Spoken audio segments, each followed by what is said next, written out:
Assalamualaikum warahmatullahi wabarakatuh. Di sini saya akan menjelaskan tentang uji normalitas Lillie force. Langsung ke contoh soalnya. Ini ada soal. Langsung kita bahas ya, apakah data tersebut berdistribusi normal. Langkah pertama yaitu kita membuat tabel seperti ini. Ada X atau nilainya, F frekuensi, Fx, F kali X, ada ZI, FZI, SZI, dan FZI min SZI di kurung mutlak. Lalu kita mengurutkan data yang paling kecil sampai data yang paling besar, diurutkan satu persatu. Frekuensinya satu semua, lalu Fx-nya sama. Kemudian kita menentukan hipotesisnya, yaitu H0 adalah data berdistribusi normal dengan kriteria L hitung lebih kecil daripada L tabel. HA adalah data tidak berdistribusi normal dengan kriteria L hitung lebih besar daripada L tabel. Selanjutnya kita akan menghitung ZI-nya. Tetapi sebelum kita menghitung ZI, kita tentukan dulu rata-rata dan standar deviasinya. Rumus rata-rata atau X-bar yaitu sigma Fx min N. Fx-nya tadi yaitu 500 dan N-nya 10. Maka 500 per 10 sama dengan 50. Rata-ratanya 50 ketemu ya. Sekarang mencari S. Kita membuat tabel lagi seperti ini. X besar adalah nilainya, X kecil yaitu deviasi atau X min X bar. X kuadrat adalah deviasi dikuadratkan. Udah dihitung semuanya. Sudah ketemu hasilnya. Selanjutnya memasukkan ke dalam rumus S. Rumus S adalah akar sigma X kuadrat min N. X kuadratnya tadi adalah 2376 min 10 sama dengan adalah 15,41. Selanjutnya kita bisa menentukan ZI. Untuk nilai 23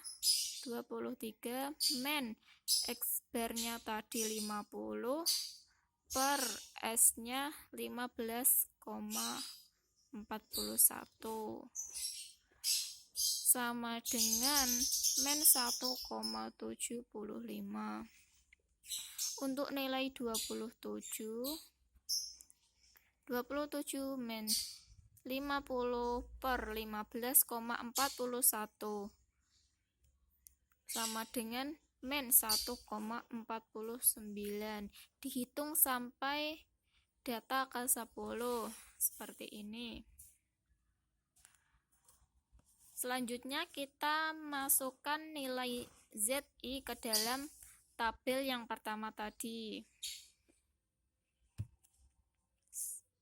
Seperti ini. Setelah kita masukkan nilai ZI-nya, langkah selanjutnya kita akan menentukan FZI. Jika kita mencari FZI, ada dua ketentuan, yaitu bila ZI-nya negatif, maka langkah pertama yaitu lihat tabel. Yang kedua, 0,5 min harga tabelnya. Yang kedua, bila ZI positif, pertama lihat tabelnya. Yang kedua, 0,5 plus harga tabel. Jika ininya negatif, maka ini dikurangi. Jika ininya positif, maka ditambah. Langsung saja kita hitung. Untuk ZI min 1,75, yang pertama tabelnya sekian. Ini tabelnya kita cari di buku Sujana untuk tabel Z.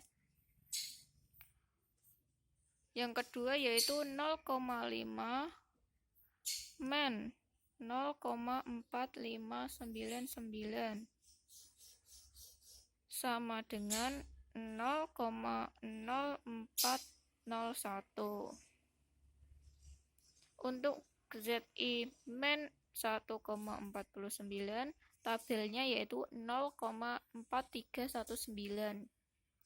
Yang kedua yaitu 0,5 min 0,4319 sama dengan 0,0681. Dihitung sampai ZI yang ke-10 seperti ini. Lalu kita tuliskan, masukkan di sini.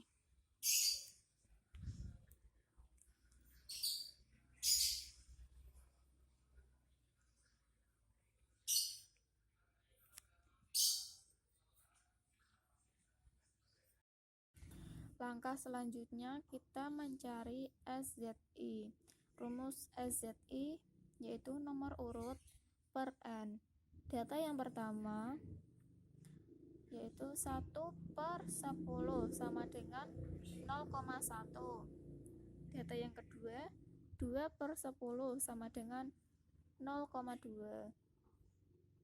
Data yang ketiga 3/10 sama dengan 0,3. Data yang keempat 4/10 sama dengan 0,4. Dihitung sampai data yang ke-10 seperti ini. Lalu kita masukkan ke tabel yang tadi. Ini. Selanjutnya kita menghitung FZI min SZI. Seperti ini. Selanjutnya yaitu ambil data terbesar dari FZI min SZI. Data terbesarnya yaitu ini ya, 0,1319. L tabelnya ketemu 0,258. Ini bisa dicari di buku Sujana juga. Lalu kemudian bandingkan L hitung dengan L tabel. L hitungnya tadi 0,1319, L tabelnya 0,258.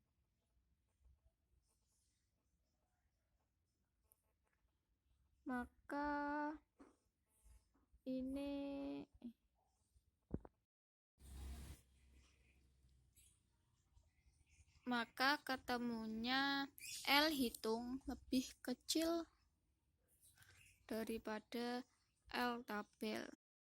Artinya HO diterima dan HA ditolak. Kesimpulannya, data tersebut berdistribusi normal. Baik, selanjutnya adalah uji homogenitas menggunakan uji Bartlett. Disajikan beberapa data. Ujilah asumsi homogenitas satu set data di atas. Terus ada beberapa langkah yang harus dilakukan. Yang pertama, merumuskan hipotesis. Untuk H0-nya, sampel berasal dari data homogen.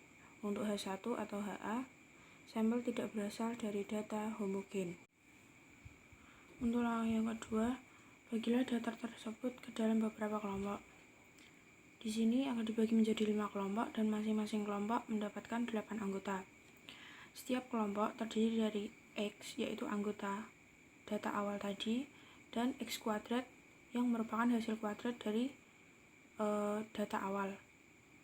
Dilakukan begitu dari kelompok 1 sampai kelompok 5. Kemudian dijumlah masing-masing kelompok.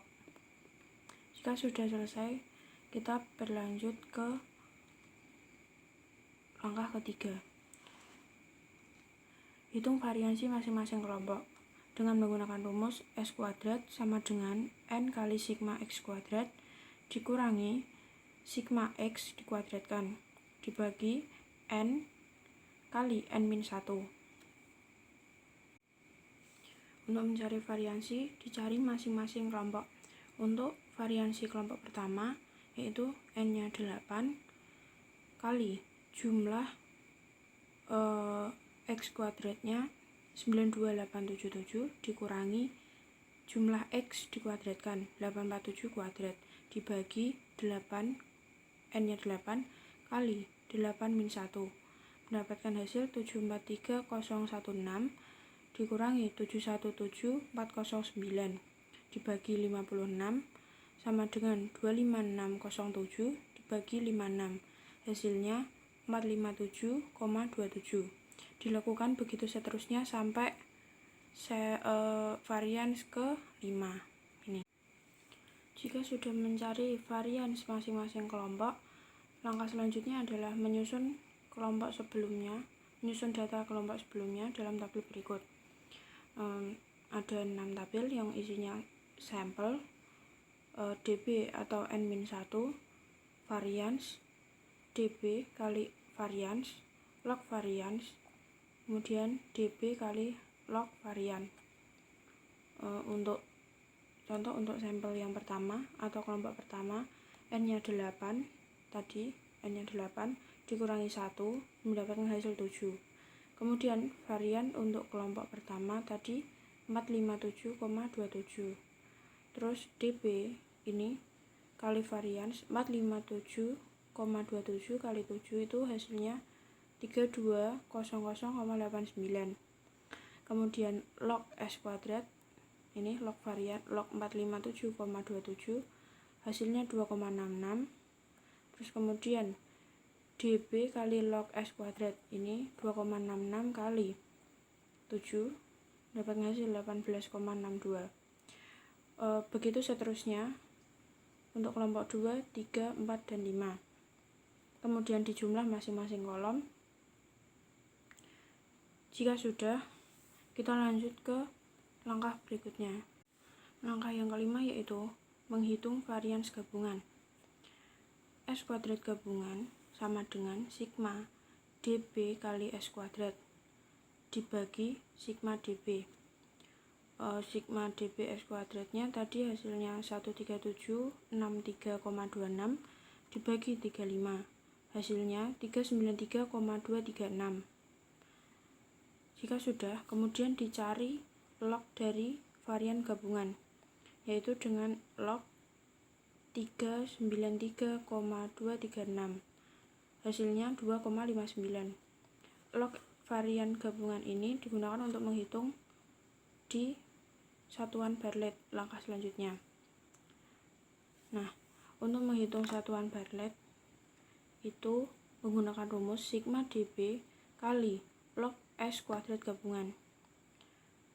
Sigma DB nya tadi 35 dikali log S gabungannya ini 2,59 dikalikan menjadi hasilnya 90,81. Langkah selanjutnya yaitu menghitung C kuadrat dihitung atau XH kuadrat menggunakan rumus ln 10 kali B itu nilai Bartlett tadi ini, terus dikurangi DB log S kuadrat yang ada di tabel ini,